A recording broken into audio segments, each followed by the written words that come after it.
Well, Zach just got back from Germany. He was at the Frankfurt Auto Show. That's the biggest auto show in the world. Zach, how big is it? Well, it is absolutely massive. If you walked around it in one day, you could just basically walk through the stalls. But if you wanted to stop and look at everything, it would take you the better part of a week to cover this massive show. Well, on Driving Television, we cover auto shows. In North America, there are some big ones like Detroit, New York, and Los Angeles. But if you want the biggest, it's right here in Frankfurt, Germany. The International Auto Show is huge in scale, but not only the actual volume of buildings, but the cars and the amount of media that attends. So we're going to show you some cars that will be coming to Canada, but also cars that will stay on this side of the Atlantic. We're going to have a look around and see what the best of Europe has to offer.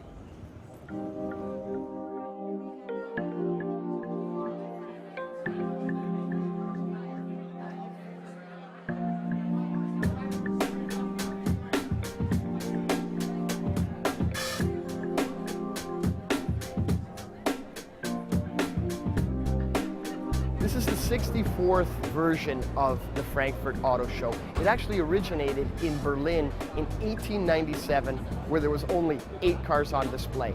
This year, there's over 1,000 exhibitors. There's going to be over 1 million people come through the doors.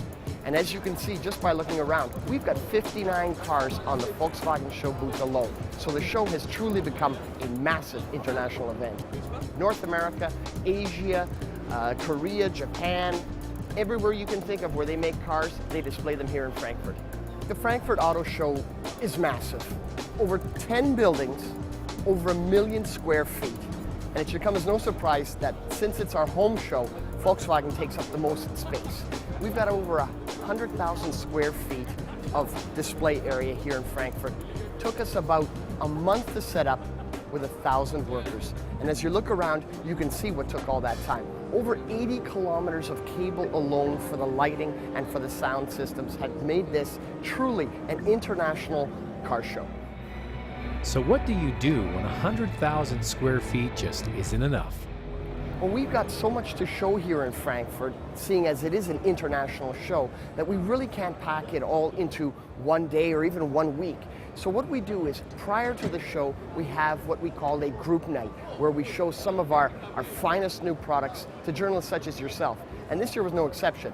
We had over 2,400 people in a converted sport hall that we turned into, I guess, a stage on wheels, where we were showcasing cars from each of our brands: Volkswagen, Audi, Skoda, Seat, and our other brands, each displaying what we consider to be the most exciting new introduction for the show.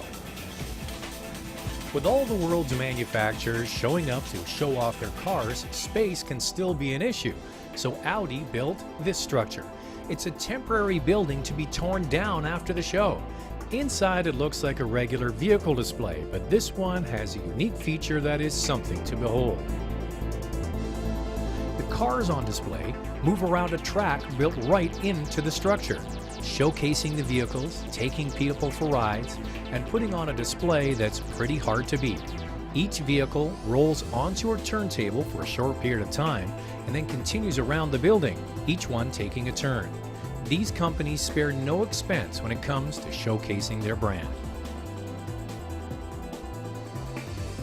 The cars on display included an urban concept 2-seater with race car inspired looks that weighs only 480 kilograms.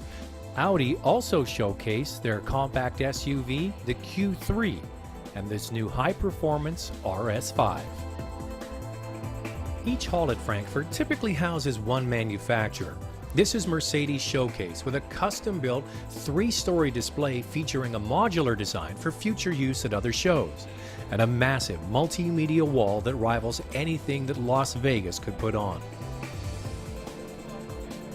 Now, the one vehicle that'll be exciting to Canada is the fully updated B-Class compact crossover.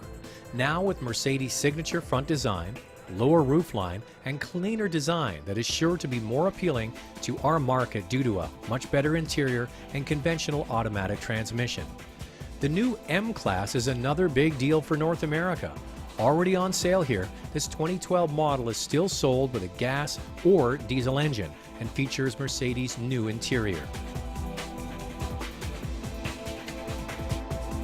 Now the showstopper was the world introduction of the SLS, this time without a roof or gull-wing doors. By the way, Mercedes is taking orders now. There was also some racing eye candy to soak up. Let's have a look at some cars that we won't get here. Well, here's a car we're not going to get, but it's definitely worth a look. It's the new Citroën DS5. It's a new mid-size hatchback car, very striking exterior on the outside, but the interior is equally as avant-garde. You see in the front here, in front of the steering wheel, the instrument cluster doesn't have conventional gauges. It's got 3 screens that project information to the driver. Also, the center console has beautifully finished dials and switches. Even the center here where you have the shifter is very fluid looking. The automatic and the manual both have a high center console here. And what I particularly like are the optional leather seats. It's called Club Leather and has a unique hand-stitched pattern which we really don't see in our part of the world. We often talk about the best fuel economy coming from diesel and from hybrid. Well, what if you could put the two together? Peugeot has done that with the very first hybrid diesel. It's called the 3008. It's going to be sold later this year in France and then Germany, and that's it for the world. Just announced here at the Frankfurt show is the 508 Touring, which will also have the hybrid diesel powertrain. Well, microcars are not uncommon in Europe, but this one's really micro. A 2-seater, one in the front, one in the back. And it's an all-electric car called Twizy, sold in Europe starting this fall in France and then in Germany. This little Renault starts at 7,000 euros, but if you want the swing-up doors, it'll cost you extra. Okay, for all you VW fanboys out there, here's the one car that you might want but you can't get. Or can you? Later in the show, we'll get an update on the VW Scirocco, now available in R trim for more power and performance.